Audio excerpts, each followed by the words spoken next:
Wow, look at all these great people. Look at all the colors out here. Clearly, I didn't get the memo. I look like part of the stage from the waist down.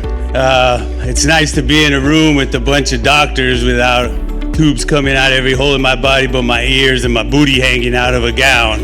I'm gonna have you take one more breath because I'm all about breathing. I'm all about lungs. So I'd like everyone to close your eyes and take a deep breath. In through your nose, out through your mouth. And as you open your eyes, I'd like you to imagine breathing through a straw for a year. Well, in 2010, that was me. When I was diagnosed with silicosis fibrosis, that's when my fight began. That's when life interrupted, hit me harder than any hammer I've ever struck my chisel with. And that's when it was time for me to embrace my warrior spirit and mindset. And then 3.5 years later, that straw I was just talking about became like the ones that you stir coffee with after a fall that caused a pulmonary embolism the size of a nickel.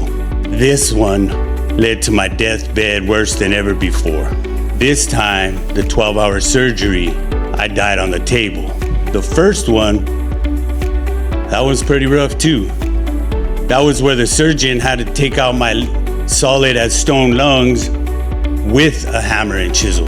Two tools I used to build my career were now being used to save my life. How ironic, right? Well, that takes a warrior to get through all that. You gotta fight.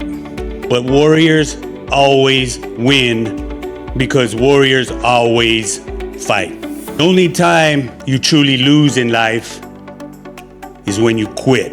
The rest of the time you're just learning, or you're pivoting, or you're finding another road to the place you're supposed to be. To be a warrior, it takes great strength and courage, like the strength that Michelle Stella had to fight to stay alive long enough to save 6 people from death, with me being one of them through organ donation. Or the courage that the doctors at St. Joe's Hospital in Phoenix, Arizona had when they took on a 120-pound dying man who couldn't even walk anymore, was in a wheelchair, and saved his life. As a warrior, you don't do much talking. But for a moment, I want to talk about our words. See, when we deliver our words, they come with energy.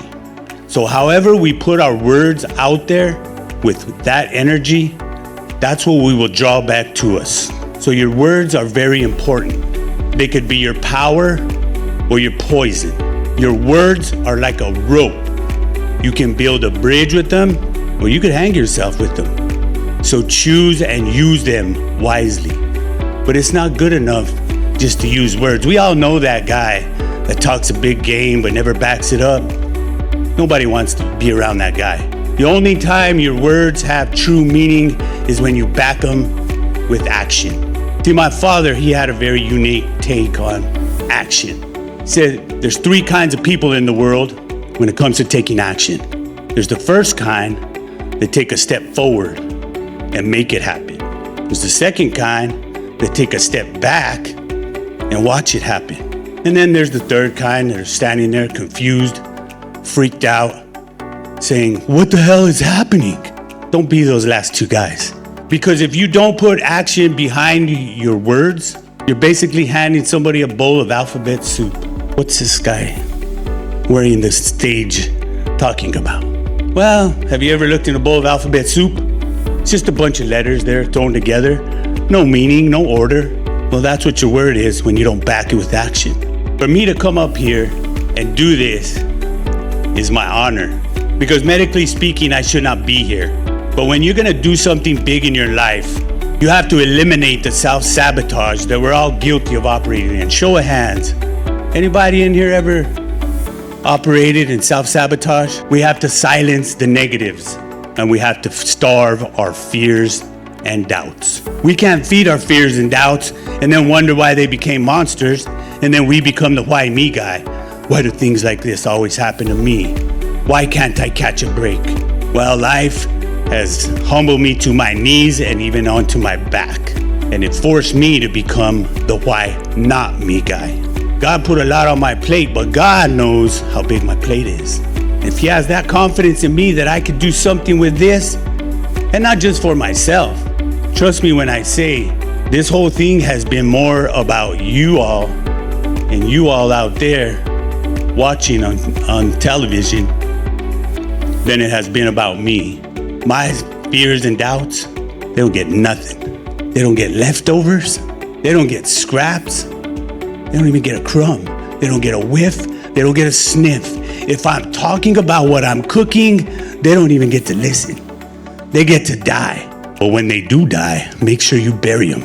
See, the Bible clearly tells us things about fear and doubt. There's something that's mentioned in the Bible 365 times, and that's fear not. That means you could literally go to your Bible every single day, find a different passage that tells us you don't have to be scared. And Philippians 4:13 clearly tells us all, I can do all things through Christ who strengthens me. So why would you ever doubt yourself? In life, thousands of people will doubt you.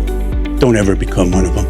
Never become one of them. Now, I'm gonna run over a little bit, Larry, so you might have to position yourself over here, but just a little bit.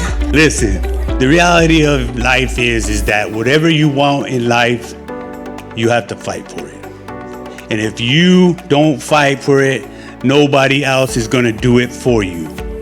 Nobody wants in on some fight that you're not even invested in, and it's your life. And when you're facing the impossible, when you're facing something that you're not given any odds or very low odds, you have to believe in yourself. See, you can't say you believe in yourself and then turn around and operate in self-sabotage. Those two things don't go together. It's kind of like a peanut butter and tuna fish sandwich. Those two things will never go together. And that's nasty, right? But so is beating yourself up with your own words and your own self-perceptions. Starve your fears and doubts. Silence the negatives.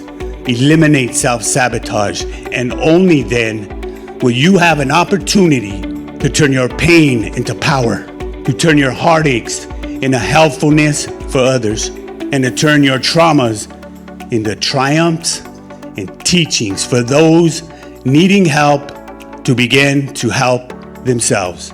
If any of this resonates with you and you want to connect with me, go to the lungtransplantStonemason.com. There I have my information. Later on, towards the end of the year, I'm going to be unveiling my coaching program, and my book will also be coming out at that time. But until then, I want to leave you with this. Tough times do not last, but tough and faithful people do. And if you're up against something big, you better start by believing that you can. And if somebody tells you you can't, make sure you hear the only thing that you hear is, I will. 8 years ago this week, I had a group of doctors quit on me and tell me I had 2 months to live. 96 months ago, they told me I had 2 months to live. You know what I told them? Which one of you did God call? Because I didn't get that call. So I'm just gonna keep fighting. If you wanna quit, do it fast. I'm Mark Rodriguez, the lung transplant stonemason. Stay blessed, stay strong, stay in the light, and stay in your fight.